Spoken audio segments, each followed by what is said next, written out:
एका शब्दात सांगायचं तर अफलातून पिक्चर आहे, अप्रतिम आहे. बऱ्याच वर्षांनंतर मी पूर्ण चित्रपट पाहिला, ज्याच्यात सगळ्या गोष्टी परिपूर्ण आहेत. पहिल्या क्षणापासून जी पकड घेते कथानक, शेवटपर्यंत काही सुटत नाही. आणि मनापासून सांगतो की हा बऱ्याच वर्षांनंतर मी परिपूर्ण चित्रपट पाहिला. दिलीपजींबद्दल बोलायचं तर त्यांच्या अभिनयाबद्दल आपण कित्येक वर्ष त्यांना पाहत आलेलो आहोत. अगदी म्हणजे असं जर का म्हणजे मी मध्ये तुमचा एक कार्यक्रम पाहिला, मुलाखत पाहिली, आणि त्याच्यात त्यांनी असं म्हटलं की जेव्हा कोणी त्यांना असं म्हणतं की तुम्ही या वयामध्ये असं काम करू शकता, मी तर उलटं म्हणेन की ते या वयात जर असं काम करत असेल तर आणखी पुढे जाऊन काय काम करतील. तर म्हणजे विश्वास बसतच नाही.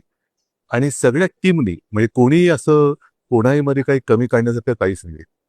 म्हणून मी म्हटलं ना की परिपूर्ण चित्रपट. तसं पाहिलं तरी कथा कोकणातली आहे, पण व्यथा महाराष्ट्राची आहे. आणि केवळ कोकणी माणसानेचा चित्रपट पाहावा असं नव्हे, तर संपूर्ण महाराष्ट्रातल्या मराठी माणसाने चित्रपट पाहायला पाहिजे. तो एवढ्यासाठी की आपल्याला कोणत्या दिशेने नेलं जात आहे. आपण कडेलोटाच्या टोकावरती उभे आहोत आणि आत्ताच जर आपण काही केलं नाही तर आपला कडेलोट हा अटळ आहे. म्हणून हा चित्रपट सर्वांनी आवर्जून पाहावा अशी माझी मनोमन इच्छा आहे.